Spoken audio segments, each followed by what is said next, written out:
Good evening, Canada, from our weekly talk show, Voice of Canada. Your host, Asphandiar Wadiwalla, my charming co host, Patricia Pollack, who is also the book author. And our today's guest is a very dynamic and a learned lady from Karachi, Pakistan. She is Anushae Shroff.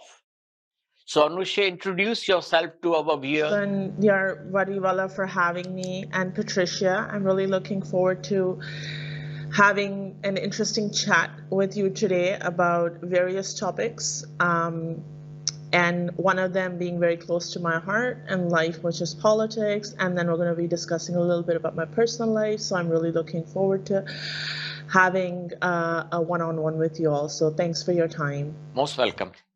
Go ahead.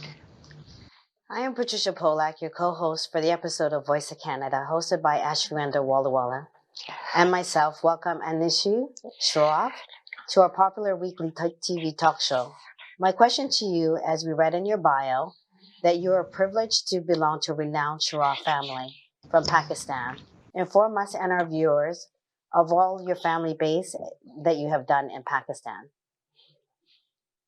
So just to sort of touch back on the history, so we're very fortunate and feel very blessed to have a 400-year legacy locally and globally, having done some interesting work in the real estate and construction industry, which is the backbone of any economy, as you know.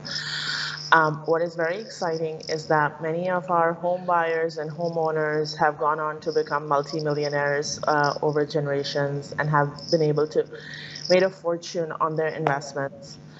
Many have gone on to have multiple citizenships across the globe and been able to give a good quality of life to their kids and families.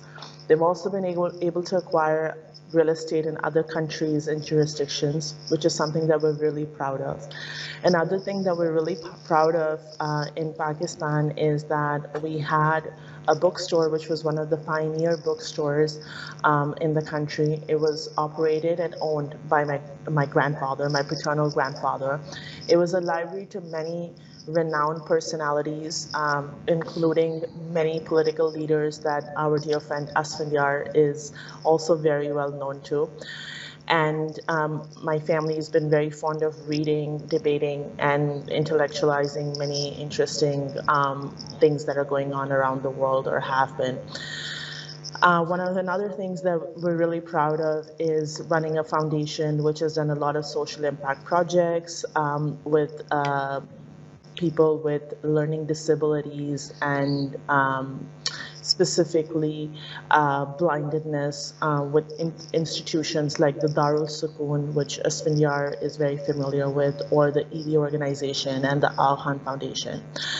We've been able to build earthquake-proof homes up in Manshera, where the earthquake hit Pakistan, which was a disaster that shook the country and the region drastically. Finally, we've done projects in the tech industry, so a lot of companies and investments in e-commerce, Q-commerce, and tech, which is the new big thing. So those are some of the stuff that we've been able to do, and something that we take great pride in. So yeah. So, Anushae, from your bio, and I was aware of the fact that you did your graduations from our famous McGill University in Montreal. Would you like to inform our viewers your journey at McGill? Oh my God, excellent times. I think from living solo to meeting some of the coolest people who've gone on to do great things in the world. My most special moments were spent hanging around downtown Montreal, hanging out on the campus, to being a member of different clubs and associations and societies, including the Italian Students Association, the Arab Students Association, the Debate Society, because I went to school for politics, so that was like the thing to do. We'd have interesting things on campus, like a chocolate party or a Caribbean night, or even the keg parties that they have on campus, which are really, really fun. So and in our free time, we'd be out eating old school Montreal poutine and hanging around drinking our tinnies on campus, which was nice too. So I have great fond memories, from not just from a learning perspective, but actually outside class learning, all these activities that we were able to do. So I feel really fortunate that I was able to sort of get that kind of experience, and would love to do it again. Anusha, let me add two points in it. Even my daughter went to McGill, and she did a master's from there and a PhD from University of Toronto. So I have visited McGill. It's a beautiful, beautiful place. I can't forget the campus and the vast university, and we call it a Harvard of Canada. Just for That's your true. knowledge, we That compare is. with the Harvard McGill. Go ahead. Anushae, can you tell us your definition of success? So, Patricia, honestly, I think it's about doing what you love, when you love, and with who you love. It's about living in alignment with your core values and prioritizing your happiness, doing what brings you most joy. It may not be the same for everyone, it never really is, but I think it's so important to be your own self and live in your truest sort of element compared to what maybe your parents may think, or your friends may think, or your peers may think, or your teachers may think, or even society may think, for that matter of fact, right? I think it's about being true to yourself, and if you're getting laughed at, might as well get laughed at, right? Thank you. Anushib, let me condole the passing away of your beloved dad this early part of this year. Please accept our condolences from the team of Voice of Canada, Patricia, myself, and my whole production. We are really sad to note that, but everybody has to bow their heads towards the will of Allah. So accept our condolences, because I couldn't send you, nor I knew about the passing of your dad earlier. But when you told me, I came to know. So would you Thank like to throw some light on your dad? Some few words would you like to say about him? Sure. My dad was a man of great stature. He was not just 6 feet and 4 inches tall, but he was incredibly driven and passionate about life. He always told me that I could achieve anything that I wanted, and that I was the best public speaker that he ever met. He was he was so full of life and had so much faith in me, and I'm really grateful that my father left me with a very important gift, which is believe in myself. Other than the material goodies that parents leave back, that's just the reality of life. We don't really take anything back with us other than memories that they leave us with. So I'm really grateful that I had him as my father. No parent-child relationship is smooth. It's got its challenges, always, because we're a different generation. So that's always there. But I'm really grateful for all the experiences that I got to share with my father. So yeah, lots of love to him. Just inform us how many siblings you all are. So I have one biological brother, and then I grew up in an extended family. So I have a lot of cousins that I consider as my soul family. Definitely, I definitely. think chosen family is something that everybody has an opportunity for. So I've got some cousins that I consider as siblings, but they're not my blood siblings. But I consider them as my own Definitely, because they are the extended family and part of the. yeah. So I Yeah, feel connected with it's them. fine. Yeah. It's fine. It was just a general question for the information of us and for our viewers. Go ahead. So Anushae, thank you for that. Thank you for sharing that. It's so important to have a family member that truly believes in you, because when a family member believes in you, you can truly go so far. So on a lighter note, I'd like to ask you, what do you do for your leisurely time? So, okay, I think that cooking is something that I've recently taken on. I wouldn't say I'm really good at it, but I think that it's something that keeps me sort of engrossed with my meals and meal planning and kind of, staying on top of my health game. So I kind of like that. Evening walks just so that, I can keep my sanity intact and making sure that, I'm not piling up on those extra pounds. I also enjoy writing blogs, which is something that I appreciate about Asphandiar as well, because he's very active on social media, and that's sort of where I share a lot of my stuff too. So I like writing online and kind of exchanging ideas with people and kind of poking fun a little bit too online. So yeah.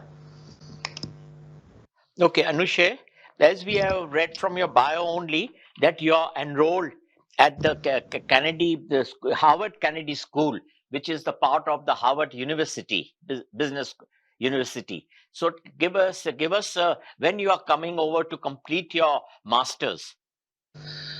So actually, the Howard Kennedy School is part of the School of Public Policy and Government, not the business school. I've been able to defer my program due to the recent changes in my professional and personal life. Due to the demise of my father. So I've taken on the family business as well and got a more active role other than just, a director in the company, which was previously my designation. But now I have more responsibility per se. Definitely. So this is something that is going to be going through a little bit of changes, and we're going to see how I can sort of accommodate this in my present Definitely. reality. And as you know, that graduate schools are very understanding about life circumstances and these kind of things. That's what grad schools are about, right? So we're going to have a look at that in 2024 as to what is the coursework going to look like. I do have another interesting thing that I'm working on for next year, so maybe I could just sort of tie in the two. Definitely. Any plans to come to Canada? So I was hoping to be there for Christmas and New Year, but I think that that may kind of not be possible this year because, again, like I said, that my professional and my personal life has gone through a drastic 360 change. That's what these kind of things do to your life, right? So I have to look at my immigration statuses. I have to look at now like changing ownership of things that my father previously had Definitely. access to and things like that. So I think I'm still sort of in that space to sort of figure out what's going to happen and how to kind of do that in terms of like most effectively for myself. So once I have that sorted, then I have more time to travel. But I'm hoping I can, get away for a little bit next year. So yeah. Like, welcome. Anytime, welcome. We'll be taking a short break and we'll be with you soon. Welcome back after a short break in our weekly talk show, Voice of Canada.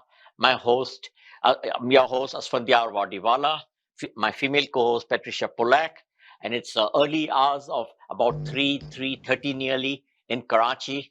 We appreciate that you are still awake to record your interview with Voice of Canada. So we would like to even say good morning to Karachi, Pakistan, and good evening to Canada. Go ahead. So, Anushae, inform us and our viewers of talk show Voice of Canada. How has your education shaped you in comparison to your university experience in Pakistan? So, Patricia, I never actually went to university in Pakistan. I went to American school. So that was like elementary. And then, my family was, one of Eastern and Western values. So, we were spending a lot of time in the United States as well, and some of my former education is done there as well. So, yes, going back to the fact that I only went to school in Pakistan for elementary school. And I think that university education in Canada has certainly transformed me because it got me out of my comfort zone from living solo to, working on campus. I think it required me to be very self-driven, responsible, and focused to achieve my goals. I think also university education, which you may agree, gets you to handle pressure and, just gets you to sort of, look at your, but if you're going to school full time, then you've got a part-time job or you've got your working weekends or whatever your schedule looks like, right? So once you're going to university, you're able to sort of take on more in life. I was also able to improve my debate skills because I ended up going for a bachelor's in politics. So that was something that I think maybe had I stayed in Pakistan, just given the culture and the way of life here, probably would have just found a local man and settled down like most women are expected to do so here. So I don't think that anything exciting would have really happened other than a couple of babies and, making they call baking bread in the morning, but that's about it. Yeah. Okay, Anushae, can you tell us how can you assess Pakistan diaspora improve and how they can improve? Okay, so Asphandiar, I think you and I have had a good chat about this only a couple of days ago, and I think that I'm going to be very candid about this. I think our diaspora can be better at helping and supporting each other genuinely. I think um, can do better at avoiding mudslinging and uniting as a community, regardless of our faith and beliefs. And, communities kind of come together as one Pakistani diaspora. I think creating more egalitarian systems and structures that are less oppressive, more inclusive, and minority friendly. Equal opportunities for women is something that would be nice to see in the Pakistani diaspora. More support for working moms.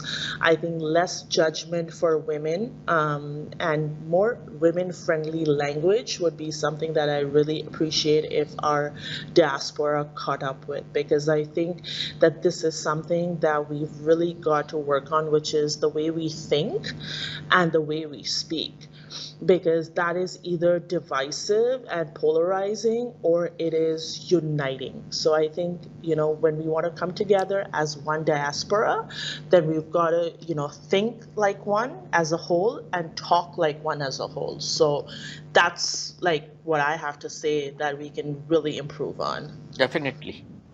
Go ahead. So, how far is the Pakistani exports? As we last heard, the exports have decreased, and the last PM was removed from the establishment and the army in Pakistan. What is your intake on this very serious matter? So, okay, so when we're speaking of exports, Patricia, we've got to look at that, you know, Pakistan, every time it's been run by savvy businessmen, which it has been, there's always been a focus on increasing exports, whether that's textile exports, IT exports, and kind of giving the economy the boost that it needs, right? I think somebody who's done really well actually is a full-serving President Asif Ali Zardari, who's actually come up with a charter of economy and said that I want to boost exports by $200 billion, which is huge, right? Which is huge export revenues that we are speaking of when it comes to even textiles. I think a business-friendly government in Pakistan is something that is ideal, because once we have a strong export, we have more dollars coming into the country. This is something that is very fruitful for the country, right? Whether we have even people like Asphandiar who are working as overseas Pakistanis outside of the country and remitting money to their family and friends into Pakistan. That is, again, bringing in foreign currency into the country. This shows that there is faith in the economy, in the businesses of that country. So I think we need business friendly people to be running the country. Country. Okay, Anushae, just tell us, it's a very disturbing news that after the removal of the last prime minister, who was very popular with the overseas Pakistanis, the famous cricketer prime minister. So now we are even being deprived to vote in the next elections. So how fair it is, do you think it is fair for us that we cannot even vote in the Pakistani elections? We have been deprived of our vote from voting from overseas. So, Asphandiar, actually, most countries allow their citizens The to majority cast. they allow. Majority they They allow. allow, right? So, you can take some names: the United States, Canada, New Zealand, India, even Spain. Yeah, take India, India, Spain. which Yeah, is India is the closest country, and the majority population is here. They all go and vote at their consulate. yes. However, Pakistan is no different. Pakistan has previously allowed, and this is a huge debate. In every country, there are people who say overseas should be allowed, and then there is a group of people that says it should not be allowed. And why they say they should not be allowed is that because they are not aware of the local challenges that people on ground are facing. So that is the reason. However, I believe that overseas should be allowed because they have a stake in the economy. They are remitting money to their family and Yeah, and friends. they have got a dual passport holders. They are citizens of Pakistan as well. They are citizens of Pakistan. They are sending in money to their friends and family. They have some form of investment, whether they're getting something investments in the stock market, or they have investments in real estate, or they have invested in XYZ things, right? So I know that Pakistanis living abroad are contributing in form of dollars, and that is highly valuable because it brings in foreign reserves in some way or the other. Even when they travel, let's say every 6 months, they're coming in and spending money in the economy onto local goods and things like that, right? So I believe they should be permitted, and I'm all for that. So when is elections going to take place? So there's mixed, discussions about that. However, it would be nice to see it happen. Have they Uh, announced the schedule of elections? So again, there is no definite schedule that's been out, Oh. and we would be looking forward to actually having a schedule and then having elections as scheduled, And will right? it be fair? My last point to you. So, Asmaniar, elections nowhere in the world are fair. They're very, No, no, very in rigged. Western world, I can vouch for it that in Canada, we do our best to have a very, very fair elections. So, yes, some may be more fair than others, but as we know, the way things actually work, they're never really as fair as we would like them to be.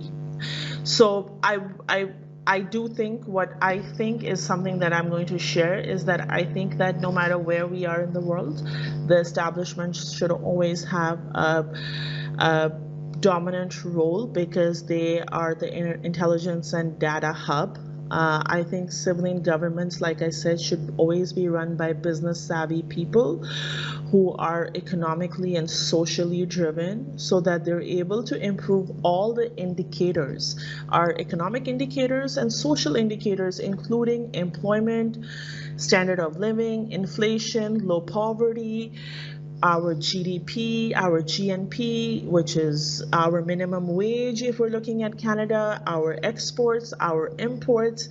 I think that generally left wing parties are also driven more on human rights, minority women, LGBTQ, all of that, very, very important as part of the SDGs. So that's sort of how I envision the way it should work. But there's a lot of should and there's a lot of what is, right? So that's my 2 cents on that. Thank you. Anushae, would you like to give any comments, concluding remarks? Would you like for Voice of Canada, for Pakistanis, whatever message you would like to give?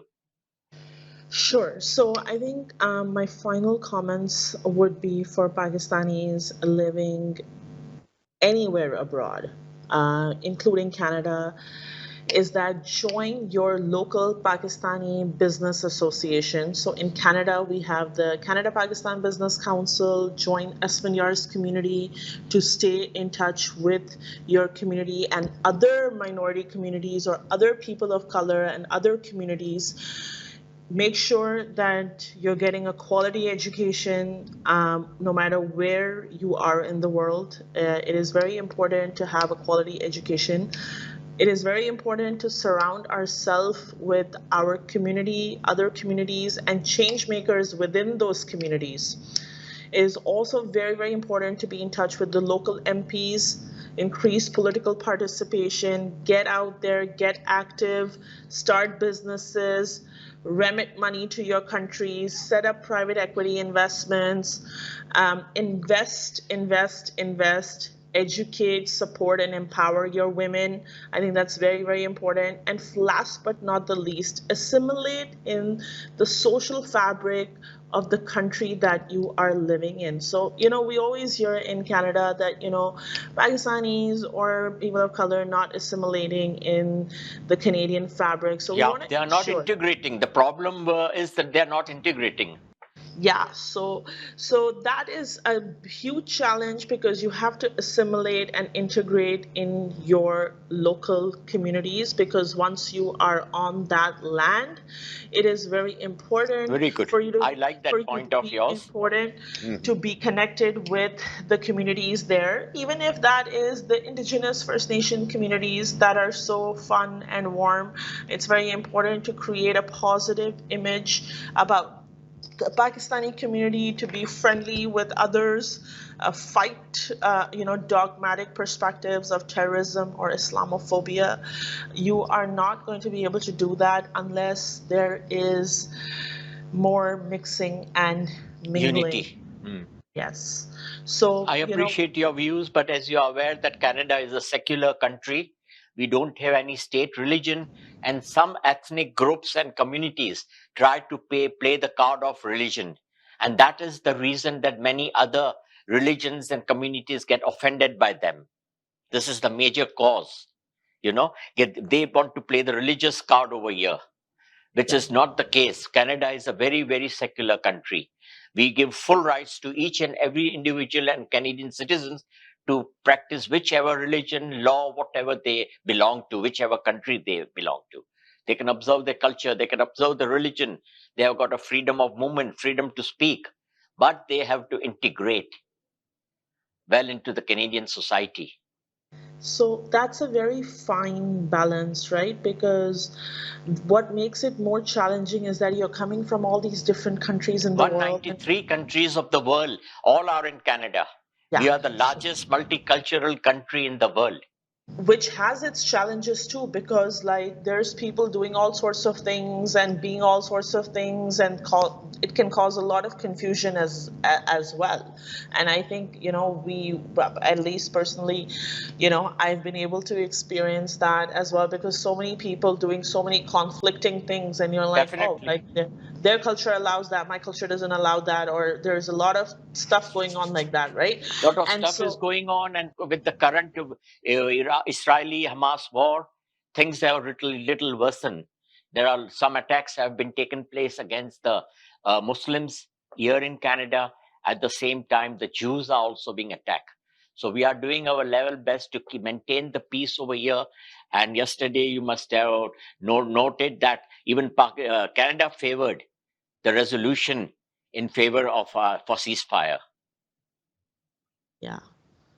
So we are going through very troubling times in the world, and I think that it would be ideal to have peace on this planet, for our own sanity, for our own well-being, because it's actually really terrorizing to wake up to news that, oh, this has happened or that has happened, because really, like, I mean, where can one go on this planet to find peace? And so I think that that's something that we all can work towards.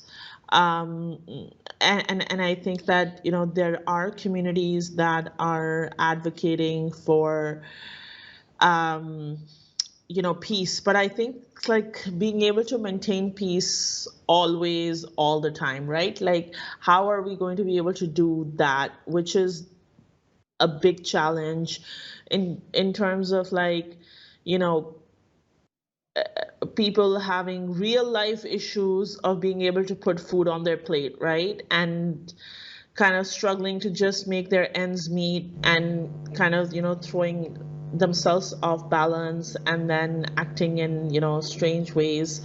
So I think that once we start believing that there are enough resources for everyone, and that nobody in our world should go to sleep hungry, I think it's just going to give, if I know that, hey, I'm not going to go to bed hungry, I think it will give every person a certain level of comfort, and not having to be able to, like, fight, grab, and go, right? Correct. Like, that's something that we can, if we start assuring our people that, hey, you're taken care of, then we're talking.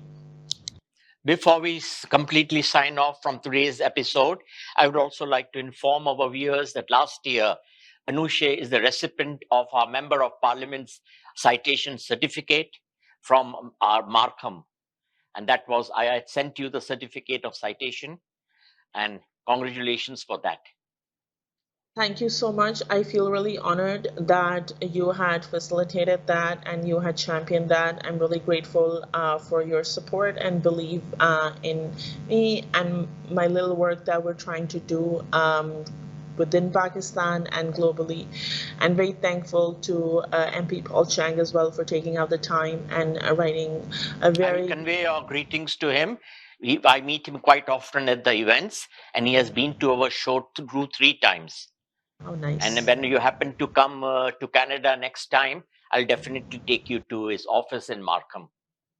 Looking Pay forward. a courtesy call. So, with that note, we'll be signing off soon because the clock is ticking. How fast the time passed off with Anushae Shroff. So, Anushae, keep us well informed about all your activities. So, again, God willing, maybe in the middle of 2024, we'll invite you again to our show to update with you what is happening at your end. So, keep well, stay well. Good night. God bless. Adios. God bless Canada. Happy Bye. holidays. And happy Merry Christmas. Merry Christmas. This is Yes, also Merry our Merry Christmas. Christmas series. That's Yes. why you are seeing wearing the Christmas caps. Okay, Merry Christmas, Same Canada. to you all. Enjoy and remain safe. Bye. Okay, Take care. bye. Thank you.